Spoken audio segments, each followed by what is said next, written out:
Welcome to episode 172 of the XS Noize Podcast. I'm Mark Millar.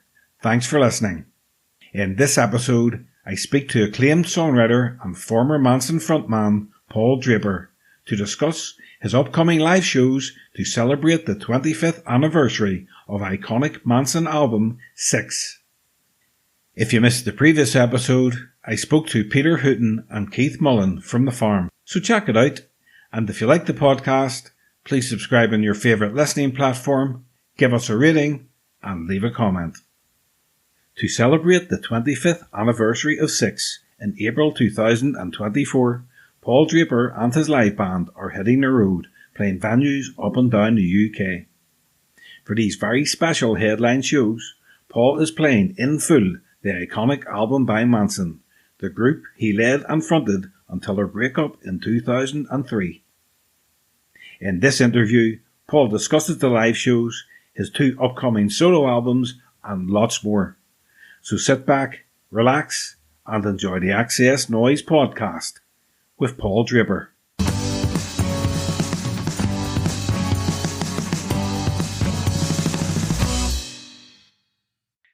So hi Paul, welcome back to the XS Noize Podcast. Hi Mark, how are you doing? Very good. It's good to speak to you again, Paul. Spoke to you many times, so always a pleasure to have you. Yeah, always a pleasure to be on. So in April, you go back on the road on the second leg of the 25th anniversary of Manson's classic album 6. But before we go into that, I need to ask you about your recent court case. You had a stalking protection order issued against you, which you've now been cleared of. So what can you tell me? What can you legally tell me about that? Well, legally, I'm allowed to discuss the case fully, really. But my choice is not to discuss it. All that I really want to say, it was an incredibly difficult time going through it. It was a civil magistrate's hearing, not a criminal court case or anything like that. But I'm really glad it's over. And that it's in the past, although there may be a few niggles going forward, wrapping it all up. It's, essentially we won the case, but now it's time for me to just concentrate back on music. I'm in the studio, and we're just getting up and running, rehearsing for the tour. And, we're just getting ready really now to deliver, some knockout shows to the fans. And, the magistrate's hearings in the past, we won the case, but I particularly don't want to go into any details of how and why we won the case, really. It's, I just want to leave it there, really, and not stoke up any fires. But, obviously I appreciate you asking the question. I mean, it's got to be asked and that, but I've really not got, much else to say about it, really. No, I'm pleased to hear you've been cleared, but sometimes mud sticks and some people will still believe what they've been reading on social media and all the trolling that's been going on, and people have their opinion. People will still believe you're guilty. I'm sure you've lost some fans during the whole process. So how do you feel about that, and how do you plan to move forward? Well, I mean, yeah, obviously, as you say, that, some muddle stick, but, the law is the law, and we presented our evidence and it was effectively thrown out of court. So it was, that's what happened. People can believe what they believe. I'm not going to change their mind, but, we have our story, but I really don't want to, bring that out into the open. It will only stoke the fires, really. So I, just want to leave it there and just say, I'm just not going to be talking about it, really, other than to say, we put our side of the case forward. We won the case essentially, and that's it, really. Okay. So on to more positive stuff, Paul. After selling out the first leg of the 6th tour, you're going back on the road to play the second leg of the 25th anniversary of the album in full alongside your solo stuff. So how did you enjoy the first leg, and what can we expect more of the same thing for the next leg? Yeah, I mean, basically, when we did the first leg, we thought doing, because I do two sets, I do a full set of my solo stuff. So it's, I'm a solo artist now, so I do a solo, do a solo set. And then we come off and we do the six album in total. And we thought that would fill the night up, but we realized we had a bit of time before. So on this tour now, we've added a support band. We looked around for some bands and we found this really, really great young band from Liverpool called Woo.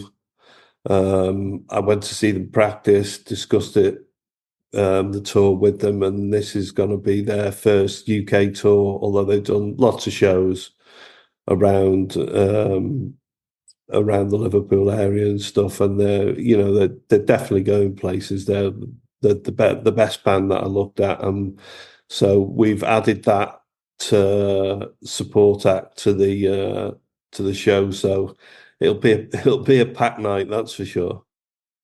Yeah, they're a great band.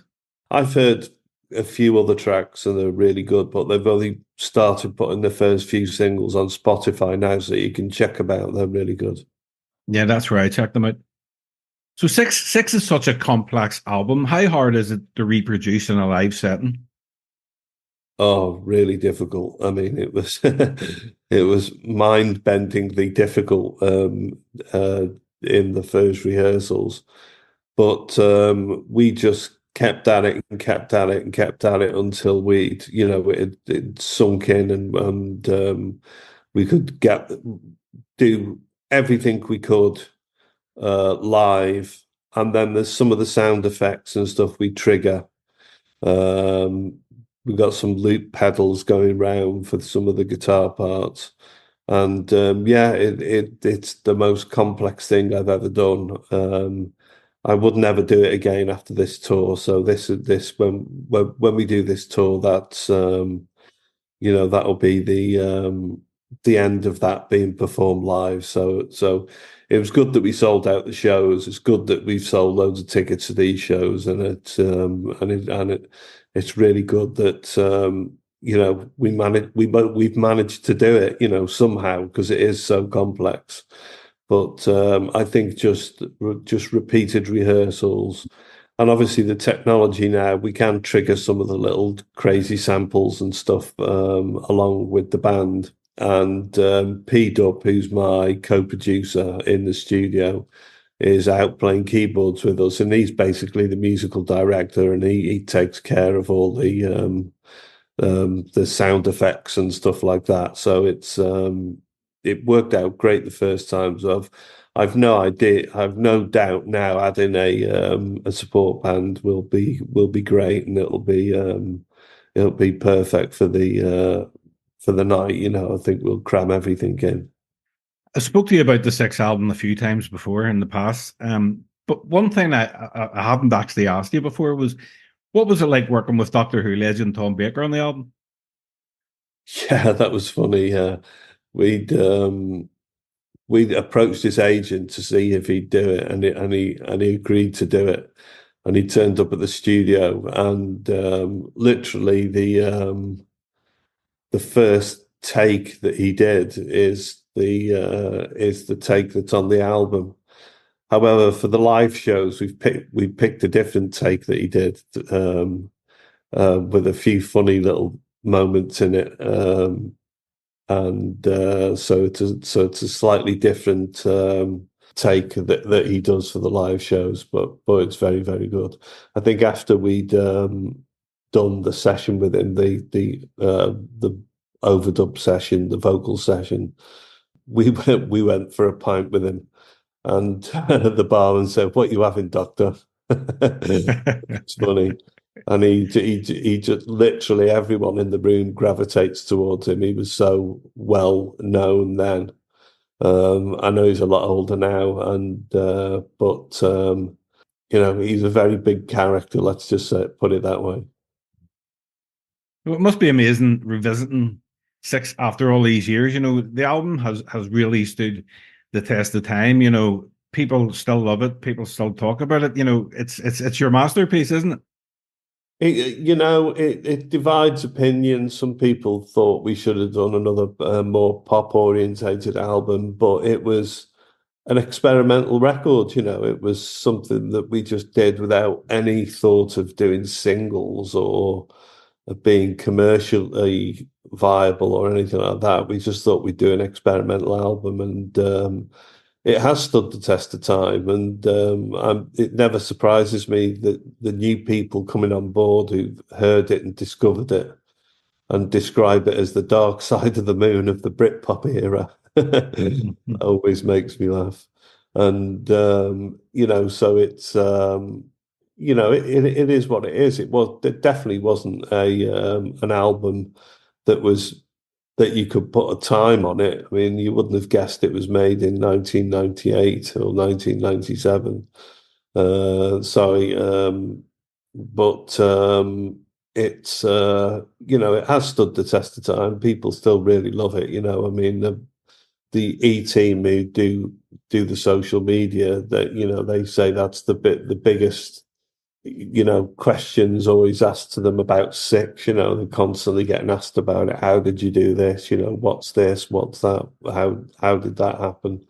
So it's people still really into the album. And when we reissued it a couple of years back, it went straight back in the chart. And we reissued it on vinyl. It went straight back in the chart at number one, and even went in the top 40 albums. And as we speak, on this coming Friday, you'll be releasing the sixth alter ego album, the Dead Flowers Reject. It'll be released on CD for the first time after being previously only available on limited edition vinyl for Record Store Day. So was that album being recorded in conjunction at the same time with Six, or did you record those songs after? No, we did it. They were all mixed together. And I was on the first album, I think we recorded 36 tracks or 33 tracks in total during the recording sessions. So when we went in to do the sixth album, I thought it would be, wise to do enough tracks that there was at least two tracks to pick from to go on the main album. And if they weren't, if they didn't work, well, the other track would. So it was always the intention to go in and do two albums worth of tracks.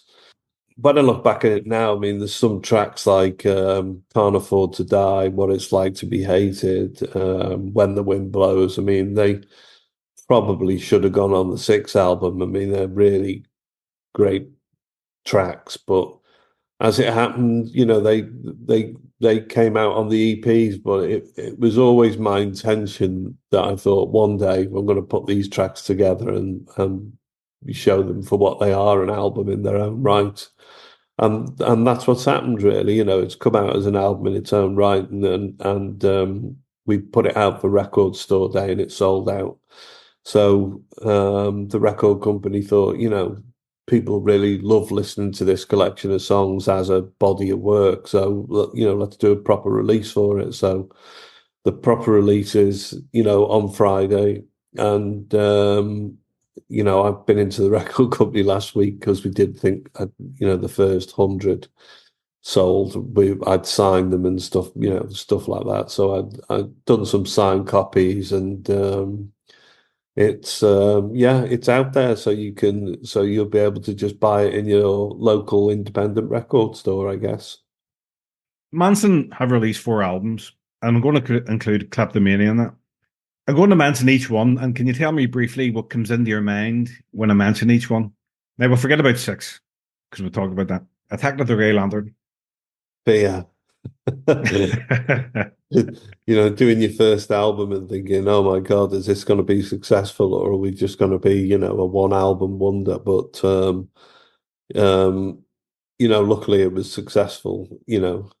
I think that's the most complete one. Although I'd say the one I would be most pleased with if we'd have finished it would have been Kleptomania. But yeah, Fear for Attack the Grey Lantern, I think. Little Kicks which is also going to be released this year on Record Store Day on vinyl. Yeah, well, that's an odd one, that one. I mean, at the time, after we'd done Six and then done something as commercial as Little Kicks, it just, it just didn't sort of fit as a next record. However, really oddly, over the years, as popular music has gone in the direction of pop, if you like, loads of people say to me now, God, that album, I've really changed my opinion about that album now. It's a really good record. It's just a pop record, which is true. I mean, there was lots of wranglings around how we made it, and I never produced it or got involved in any of the production or anything like that. But I think it's viewed a lot better now than it was back then. But I would say it is the least favourite of the fans of the albums we did. And you told me before that you were going to redo it, like a Little Kicks Naked. So how's that progressing? Is there any development in that? Yeah, well, that's in the pipeline, but at the minute we've just been doing this Dead Flowers Reject thing, focusing on that, and I'm in the studio doing my next album. So the Little Kicks Naked is came from the fact that the fans preferred the B-sides to the actual album tracks, and we got a lot of letters to the PO box number we had, and we still get loads of messages to the official pages now.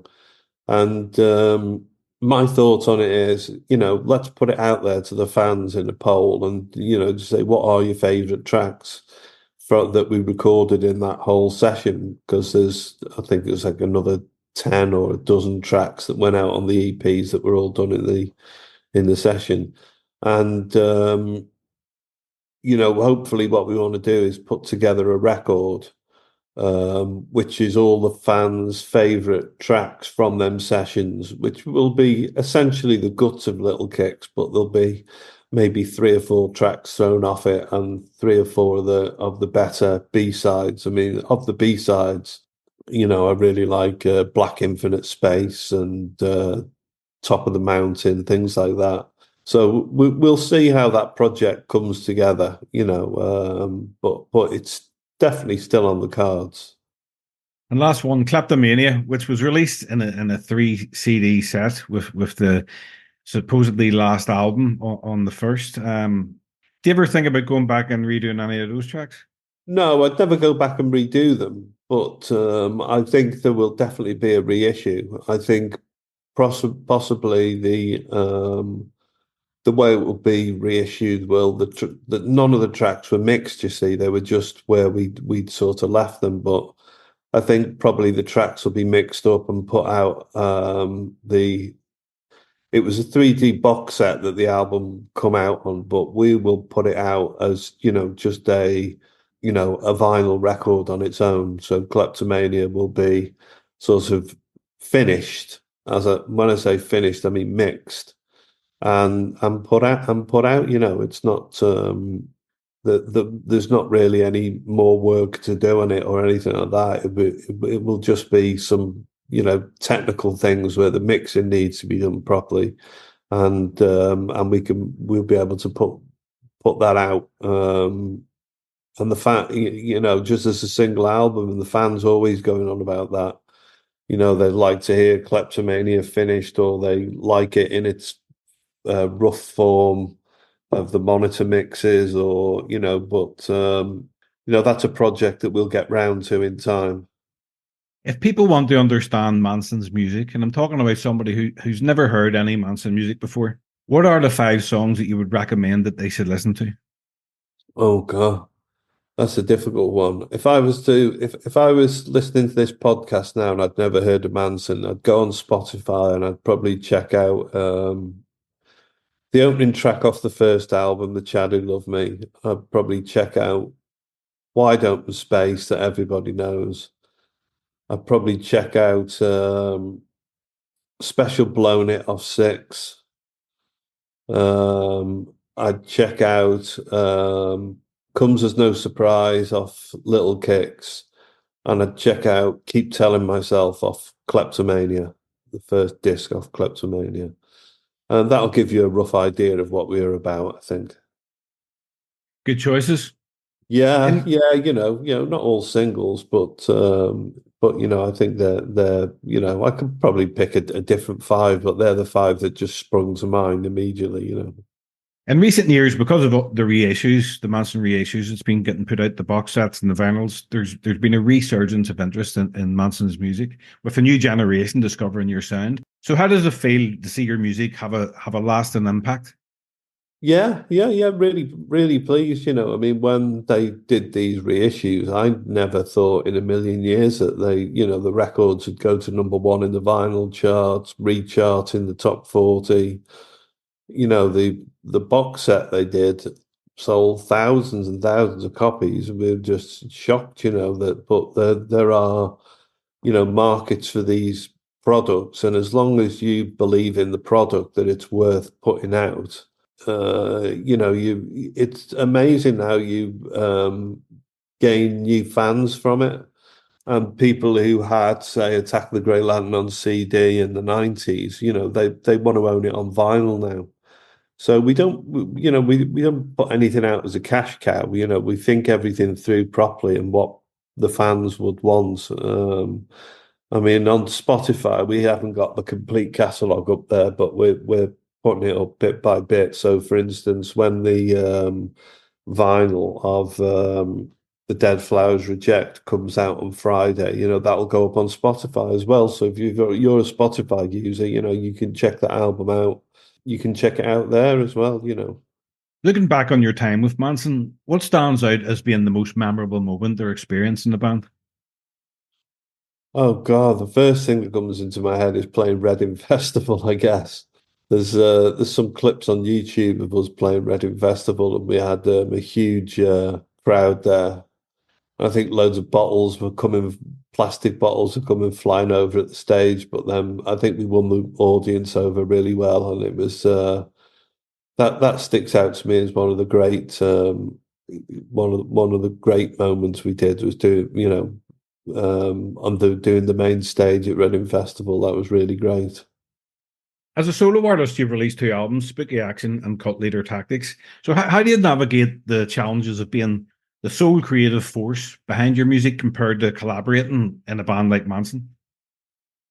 Yeah, it's different. It's different, obviously there's not the guitar intricacies on there that you would have with, a specialist lead guitar player. There's but it's a different it's a completely different way of approaching things, really. We just bring people in when we need them. Like I'll bring the drummer in and show him the songs, and we'll put the drums down, and then bring the bass player in, and I'll play along with the bass player, and he'll put his part down, and then it's up to me, really. I've got to flesh the whole song out, really, and what elements I put on serve the song best. A lot of a lot of it is trial and error, and I'll try quite a few different parts and come back the next day and pick the best bits that we'll use on it. So it's a different discipline, really. I mean, I have to say it's a lot easier and more enjoyable working on your own. But then you don't get, the big name, the big brand name of Manson. So you're not going to get on the radio and, in the top 10 and the top 5 or whatever. It's a much smaller enterprise being a solo artist, but I do enjoy it. It is a lot of fun. You mentioned you're working on new music. What can you tell me about that there? And when will we hear it? What's the sound? Well, there's a couple of projects we're working on at the minute because we don't know what we're going to release next. But one of them is an album where I've taken my favorite Manson songs and we play them all with acoustic instruments. So they've still got a drum kit on, but we've got acoustic bass. I play acoustic bass, and I play acoustic guitar, playing all the parts and pianos, and we've got some strings as well. So they're very, I wouldn't say they're recreations, but they're reimaginations of the original songs, but just with all acoustic instruments. That's one project we're working on. We're quite deep into that project actually. And the other project is a full blown third solo album of mine. Our brief for that really is we want to make a guitar record.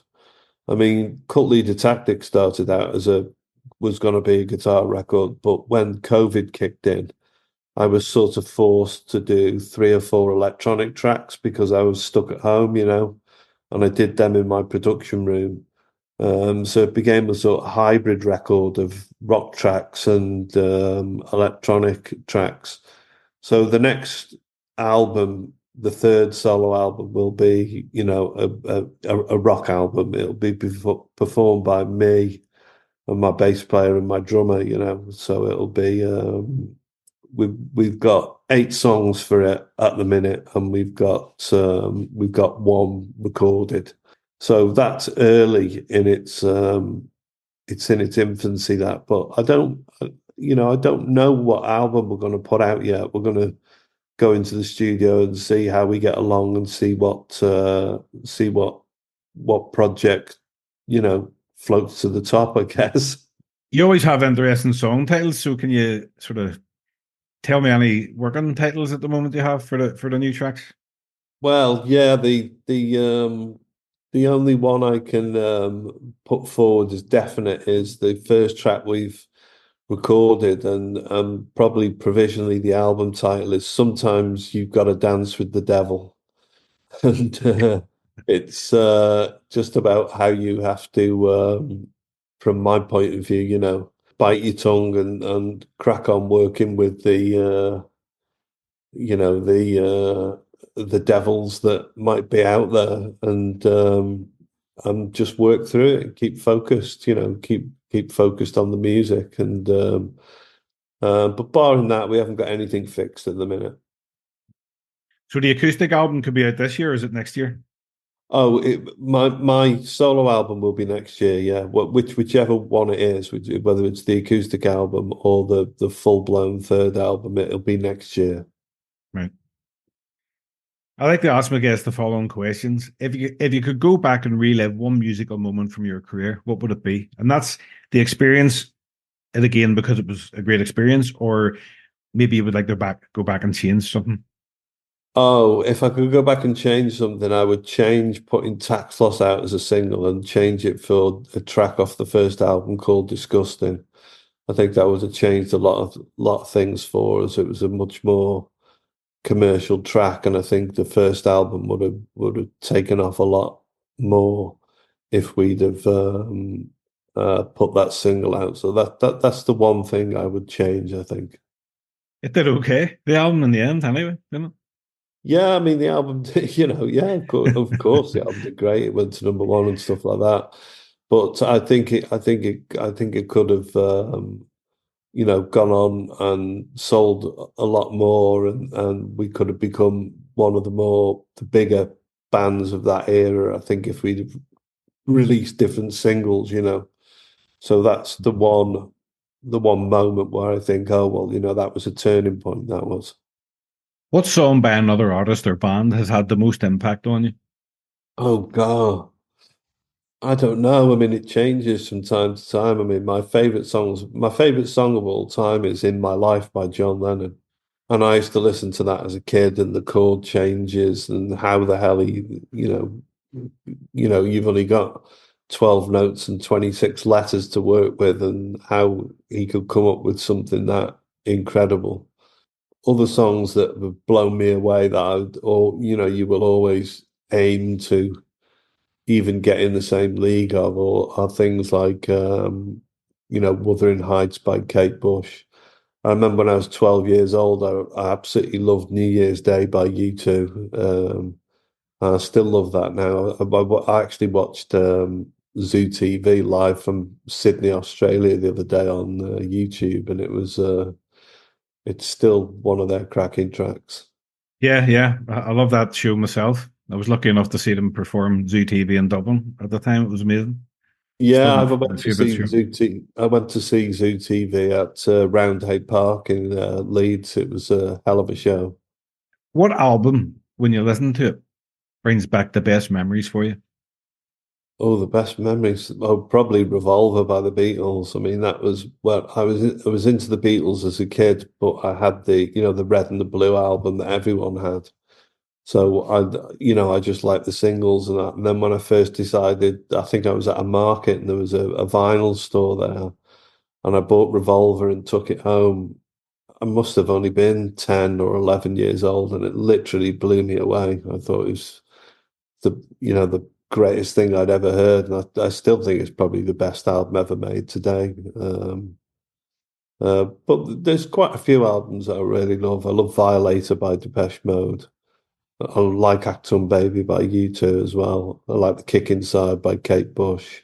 I love Songs for the Deaf by Queens of the Stone Age. But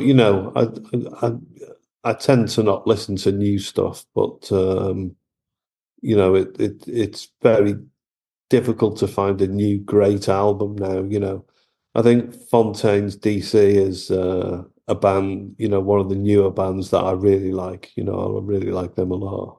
What did you think of the recent Beatles single that was released Now and Then? Yeah, it's got one good little moment in it, and but I can see why they held it back and they didn't put it out in the 90s when they did all the reissues. I think it's the weakest track that they had to put out. But having said that, it still went to number one. I mean, even one of their weaker tracks is still better than most of the tracks that are written in the top 40 these days.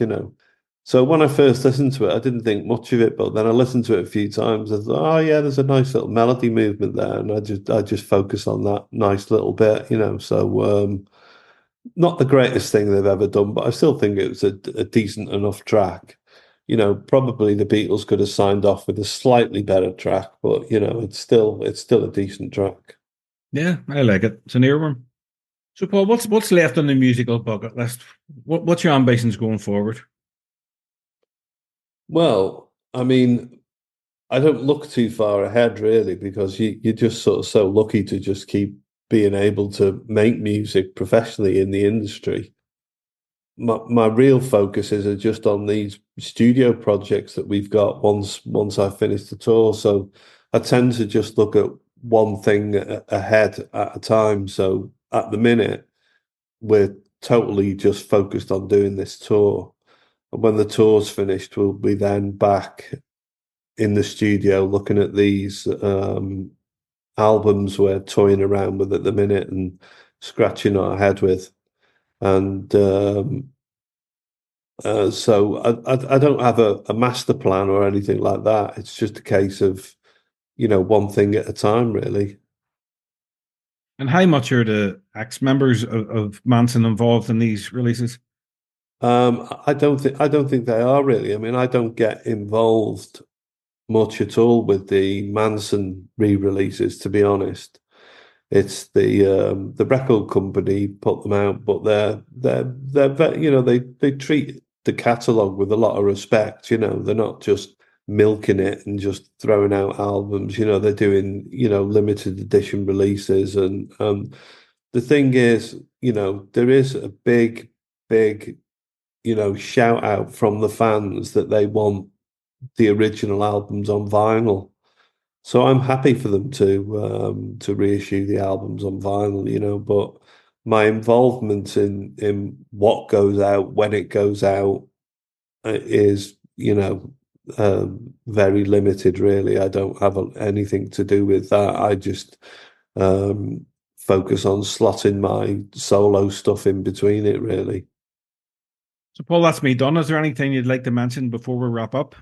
No, well, the tour starts. I'm not sure exactly what day. I think it's April the 10th, maybe. But you can find that off any of my social channels. There's a poster on there with the different dates for the shows on there, and we're on the first leg of the tour. We did the big cities. We did Glasgow, Manchester, London. So this is a tour that we're taking out to places that I've never played before. You know, we're going to like Hartford, St. Helens, different places like that. And it's weird because when you look at Spotify for artists, the towns that you go into, you can, see that the Spotify plays are ramping up for the different areas that you go into. So that's interesting. It's such a data-driven business now that you have to, keep your head sort of out of that just to keep yourself as just, just as an artist, just as a focusing on the creative process. But yeah, it'd be interesting. We're going to Coventry. I haven't played in Coventry for years. We're going back to Northampton. I haven't played Northampton for years. So it's a really good set of shows, off the beaten track sorts of type of shows, really, for these days. That's me done, Paul. That's Okay. That's the shortest interview we've ever done. Is it the shortest one? Okay. So what are you doing the rest of the day? Back in the studio or? Yeah, I'm heading over to Woking now to go to the studio. Right. Okay. So, but we're basically rehearsing the tour. So P Dub's playing his piano parts, and I'm getting my voice back up into singing shape after vaping like you've been doing a few vapes there. Were you on the vape? Sorry, yeah. Yeah, I know they're terrible, aren't they? It's better than smoking, but that's the main thing. Yeah. Well, I don't know now. I think I've smoked so many vapes now that they keep coughing all the time. Well, you need some vices. Got me packet now. All right, so you have cola this time. Well, Paul, absolutely fantastic talking to you again. It's always a pleasure. I've probably spoke to you more than anyone ever. It's always great to talk to you. Hopefully down the line you'll get back over to Belfast for a gig. Yeah, definitely. Yeah. Belfast and Dublin as well. So we can come across and do the whole of Ireland. Would be great to do that. But that'll have to be the tour after the Six tour. But yeah, really looking forward to that. Yeah. Happy days. Happy days. Okay. Well, yeah, I'll send you a text when this is out. And good luck with the tour. And I'll speak to you soon. Thanks, mate. Cheers for that. No problem, Paul. Take it easy. Bye. Cheers, Mark. Bye. Bye.